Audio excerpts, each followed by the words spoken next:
If I become the winner, I will leave the legacy that the first ever Mr. Pampanga is not about just fame or popularity, but rather an opportunity for me to become a role model, to promote inspiration and hope to other people, especially for the youth. I want to promote my tradition to become our advocacy, together with the help of our organization, and become my backbone.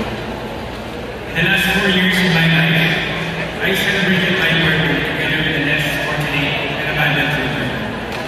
Simply because I want them to feel appreciated, because they all deserve the love and kindness that they did not